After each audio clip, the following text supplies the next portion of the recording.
Hi guys, Mons here. On this episode of All the Months, I'm just gonna go through the Premier League game week 15, my prediction, my picks, and my risky pick alert review. This week I went 6-1, so I picked 6 victory and I had one loss. Obviously, there's 3 draws, but like I said, in all the months we don't count draws. So the wins that I picked were Aston Villa won, pretty good win. Everton won, Crystal Palace won, Manchester United won, Spurs won, and Newcastle won. Those are the 6 teams. Those are my picks that came true. The one that didn't come true was my risky pick alert didn't land. Unfortunately, it was Sunderland against Manchester City. They got the brakes beaten off them by Manchester City, unfortunately. And obviously, the draws. The teams that drew that I picked to win were Bournemouth, Liverpool, and West Ham. I feel West Ham are very unlucky. I didn't get a chance to watch the Bournemouth game, but it seemed like a very even game. And obviously, like I said, my risky pick alert didn't land. However, what I would say, this is a very good week. 6 victories and Aston Villa, brilliant win for Aston Villa. Everton, getting back to winning ways. Palace, good win away at Fulham because Fulham have been playing well in the last couple of weeks. Manchester United against Wolves. Wolves are a very poor team. However, you can only beat what's in front of you. And it was a very good win for Manchester United. You take a W any day at all. Spurs at home to Brentford. Spurs have been very poor at home. So that was a very vital win for them to get back shooting up the table, in my opinion. And obviously, Newcastle at home to Burnley. That was always going to be a Newcastle win, in my opinion.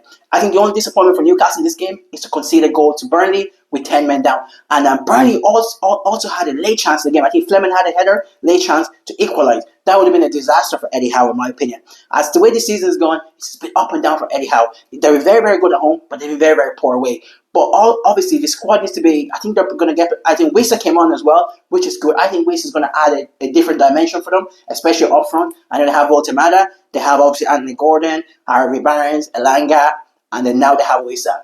That's a good front line. I think when everyone's flying fair, I think Newcastle are going to shut up that table, in my opinion. And I'm not the biggest Eddie Howe fan. I think he's overrated. However, he knows how to get the job done with the players he has and the resources he had. In my opinion, Sunderland losing, that was my risky pick. Unfortunately, the risky pick alert didn't land this week. However, Sunderland have been very good this season.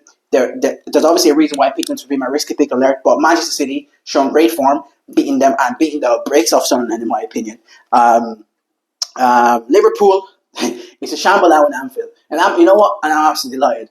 Obviously, I'm a Manchester United fan. I try to speak with no bias. Obviously, sometimes I pick Liverpool to win, sometimes I pick Liverpool to lose. However, I try to speak with no bias, but seeing Liverpool crumble, honestly, has made me so happy. It's fed me. The hate watch I've been having for Liverpool the last couple of weeks has fed generations, in my opinion. Obviously, Salah coming out with a statement. And then obviously Carragher absolutely destroying him last night on Monday Night Football.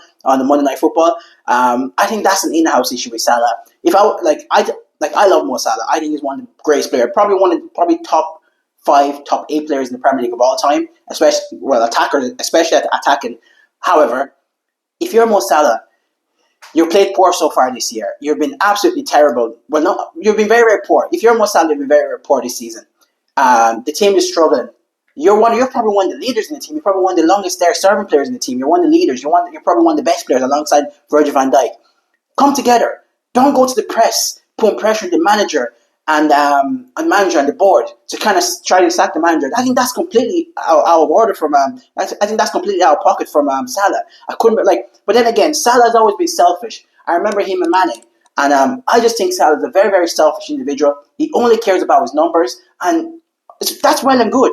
However, you need players around you to win. Like Carragher said on Monday Night Football, Egypt are the greatest team the best team, greatest team in terms of AFCON history. And Salah's been in that team for a couple of years, and he hasn't won the AFCON yet.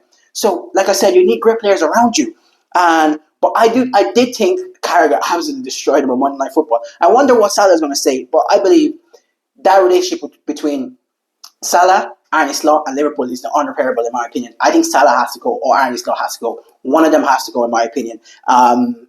You can't come out, slate the manager, basically say the team they threw you under the bus. But then, when Salah make that comment, you're also throwing your teammates under the bus. Basically, you're saying the teammate that came in for you isn't good enough to play. That's not good. The team is absolutely shambles. And as much as I love Salah, I love seeing Liverpool crumble like this. For so long, may this continue, in my opinion. I can't stand Liverpool. I can't stand Liverpool, but I'm glad they're all falling into shambles there. And like I said, West Ham, going back to my review of my picks, West Ham are very, very unlucky to lose. They had a much better second half, but the goal that Brighton scored could have been the handball. I've seen those given. Brighton were very, very lucky. I'm going to come back next week. Obviously, I'm going to come back on Friday for my risky pick alert and my picks for game week 16. Thank you very much, and also don't forget to click on the subscribe button. Leave a comment below if you agree with me. If you don't agree with me, thank you very much. Have a lovely weekend. See you on Friday, and then also I'll see you again on Monday or Tuesday. Thank you very much. Peace out.